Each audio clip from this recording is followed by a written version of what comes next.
What are we? I think we have the right to ask. I think we have the right to never stop. Anything born with the necessary curiosity has the right to ask what they are, and damn anyone who tells you that you don't. But who do we ask? Some people say it's a question for religion. Yet, if these same people found a strange object in the street, if they wanted to know what it was, which of them would take it to a priest before a scientist? So why consult a priest as to what we are? And what answers do we get if we do? And how do those answers affect us? The most popular religions, the three Abrahamic religions, are pretty much all in agreement. You're the shameful, sinful creature, willed into existence by an all-powerful, all-knowing, perfect God, so that he can forgive you for not being perfect. He's in love with you, and he just wants you to love, worship, and obey him back, forever. To accept this, as free humans, we must accept that it is right for us to kneel and worship.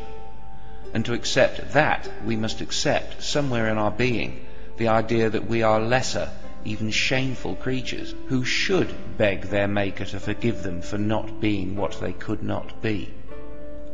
These religions will tell you what you are, but they'll also tell you what to think and what not to think, who to trust, who and what to love, which part of a thief to cut off, which part of a baby to cut off, and with which hand to wipe your arse. The good news is that in all of his books, when God speaks in any verifiable detail at all about how we came to be, he gets every detail wrong.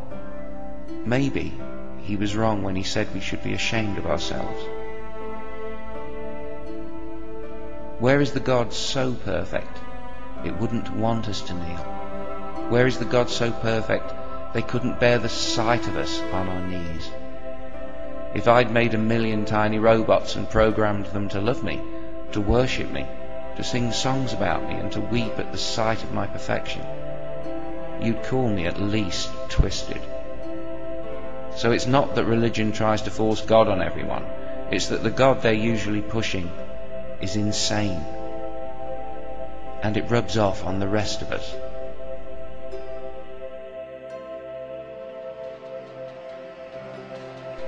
If we allow ourselves to believe in a God that approves of a single human killing, the killing of any human becomes arguably sanctified. The more we agree that nobody ever really dies, the less of a sin murder becomes. It's like a horror movie. Here we are in the 21st century, and a large chunk of the world still worships the God of Abraham, the father of the Jews and the Muslims, and an inspiration and an example to many Christians. A man supposedly commanded by God to kill his own son, to pay back a debt to the creator of the universe, and to prove his love for that God. What must these religions do to the mind of the believers to even allow them to describe the story of Abraham as beautiful?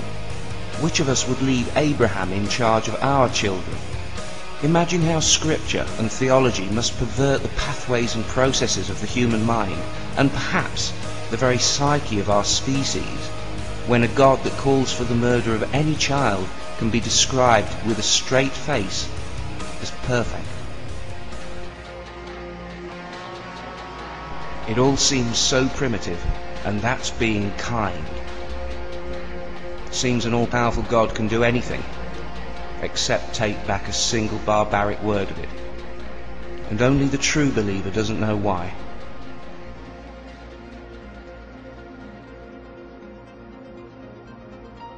Instead of asking a God what the universe is, we can ask the universe directly, through science. Unlike God, the universe will answer, in a way, in numbers, measurements, and readings. Numbers can be wrong, but unlike words, they never lie. Mistakes will always be made, but it will be the numbers that eventually expose the error. Numbers have told us what the gods never could. And billions of answers later, we've gone from rubbing two sticks together to colliding protons head-on at close to the speed of light. The numbers conceptually allow us to go to places we will never go and see things no eye could ever see, the center of a star, the formation of the first atom. What people don't understand is that when we refine our understanding of a single atom in a laboratory on Earth, we see every star in the universe more clearly than we did before. It would be poetic if it weren't true. But does it being true take away any of its poetry? You might say I have faith in numbers, and my answer would be, you take your holy book, I'll take a parachute, and I'll see you at the bottom of the cliff. The numbers tell us that we are animals, we are atoms, and we are energy. We don't know where the energy came from, but 14 billion years of purely natural cause and effect does not suggest a perfect supernatural first cause. It would be unnecessarily demeaning, woefully incomplete and simplistically inaccurate to think of ourselves as just energy, just atoms, or just an animal. A flash of lightning can't build a hospital. And we can't be just atoms unless you can fairly describe music as just sound waves. And it's hard to see any animal as just an animal when you think of the big picture and you think of how rare life might be and how vanishingly rare intelligent life probably is. And when you're aware of what big time can do, it's hard to see even a microbe as just a microbe, because it may not always be a microbe. I doubt this weighs heavily on the mind of the dolphin or the ape when they come to our assistance, or on ours as we try to help them. It's just instinct. But fish don't do it. Reptiles don't. Birds don't. While empathy seems common amongst intelligent social animals. But if we feel something that compels us to act, who are we to say that they don't feel something that we might recognize as love? And if we go to heaven, why can't they? What are we, ultimately? I don't know. But isn't that freedom? Think about it. No one can tell you what to do if no one even knows what you are. You're more free than you think. Dear children of Abraham, or those that would emulate the faith of Abraham, I'm not saying there wasn't a creator. I just can't believe a mind that could or would make this universe would share exactly the same insecurities, the same need for respect and recognition, the same demand for loyalty, submission and obedience, and the same murderous rage as the worst of human kings and your average alpha male chimpanzee. What are you worshipping? Forgive me. It's hard to be pro-understanding without being perceived as a militant atheist. I wonder if you can figure out why that is. From a high vantage point, by the light of a star, you can see a long way, 13.7 billion light years to be exact, whereas deep in darkness you cannot see what is right in front of your face.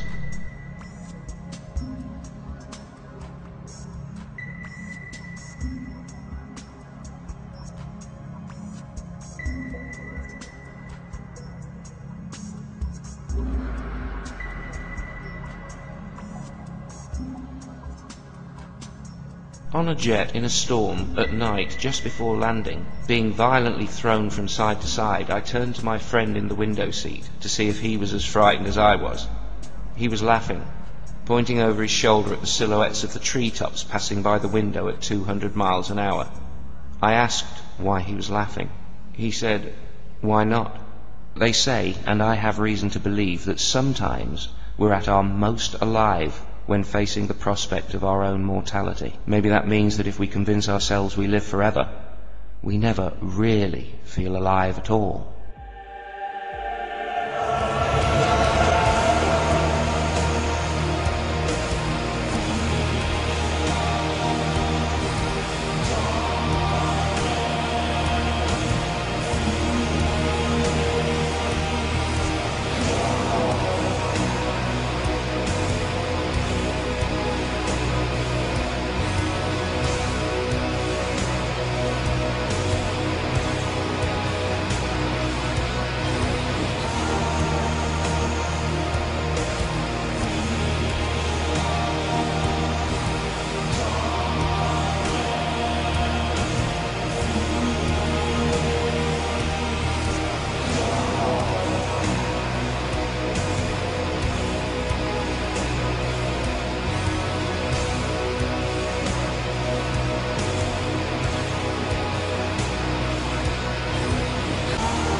children of Abraham, as kind and as good as you are inside, and as highly as I value those attributes, by being a follower of the Abrahamic God, you are essentially telling me that the creator of the universe once roamed this planet, pointed at a human child and said, "Kill that for me."